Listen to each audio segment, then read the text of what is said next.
Alright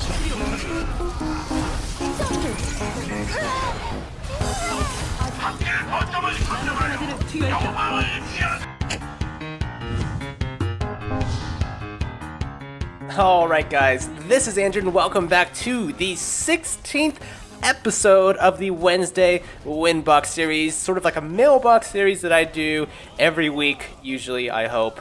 We missed last week. A weekly mailbox series where I cover current events in Overwatch as well as answer some of your questions.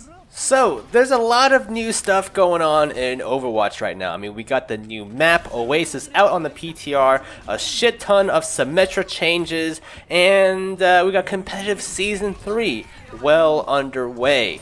But that's kind of like a lot of major news, and I figured most of you guys probably know that already. So I try to dig a little bit deeper and see what I can come up with. So the first thing that I will mention is Symmetra changes, right? She's got a huge rework with her E ability. She's got a new freaking shielding ability as well as like a barrier projector. It's pretty awesome. It's ridiculous.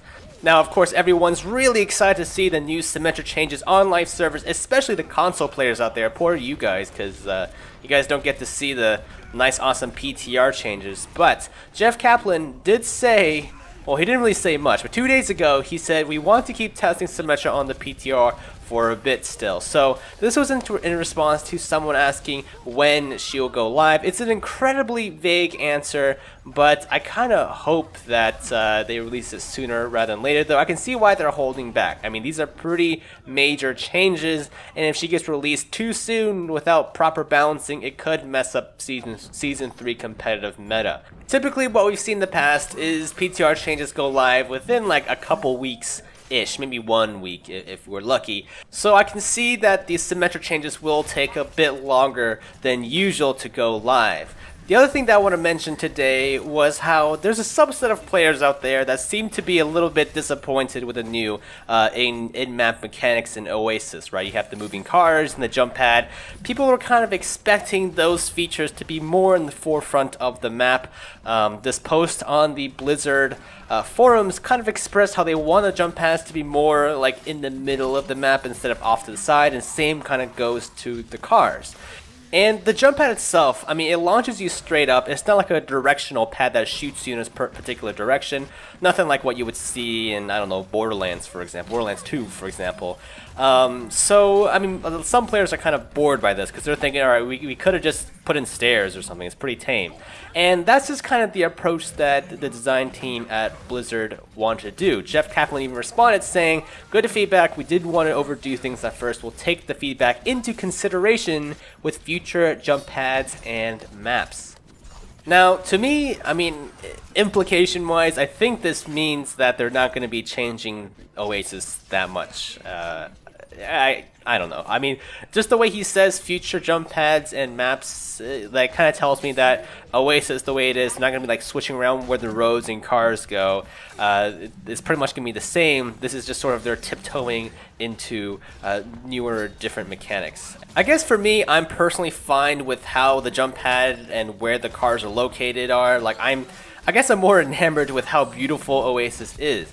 And if you think about it, in some ways, I mean, maybe perhaps if they made the roads with the moving cars and the jump pad like central to the map, like an objective that you must take or something that you really have to play around, perhaps that may be a hit or miss, especially with balance, and maybe not just balance, but even player taste. Not everyone's going to like fighting over a jump pad, you know, bouncing everywhere, and maybe even fighting over around cars, trying to dodge cars and shit like that. Like, I can imagine that being a frustrating experience if that's not something you like. So, I don't know. Either way, I'm pretty okay with it. I'm kind of excited to see what other new maps that the team will be putting out. Because if you guys remember, back in July, Star did a interview with Jeff and the development team while they're playing some games that kind of just streamed together. And Jeff had mentioned that there were 4 total maps that they were working on actively. And we've already seen 3 maps since then, right? We've got Eichenwald in August. We got Antarctica from the 1v1,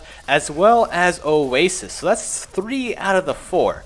Kind of curious as to see what that last one is. Now, of course, obviously they won't stop developing maps, but it kind of gets me curious. You know, maybe we'll see some directional jump pads or some super like 10-lane highways in the middle of a point capture map. I don't know. I'm just throwing ideas out there, guys. Yeah.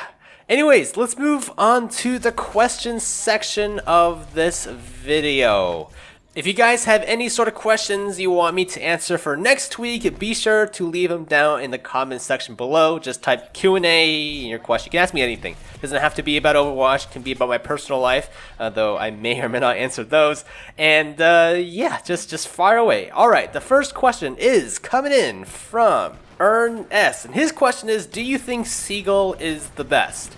I'm assuming best at Overwatch. I believe he was like a TF2 player before this, and he is very, very skilled. No one's going to deny that. He's amazing. He's kind of, in some ways, what inspired a lot of people to play Genji. He's that pro Genji that everyone wants to be. However, I don't know if he's like the best, like the best player in the world, right? I think what Seagull has going for him is an enormous amount of skill, coupled with the fact that he's very charismatic and fun to watch, right? He's very easygoing, kind of outgoing. He misses some handshakes and things like that, but you know, I would say he is very good at what he does. The next question is coming in from Raf Plays. Q&A, what do you think about Doomfist?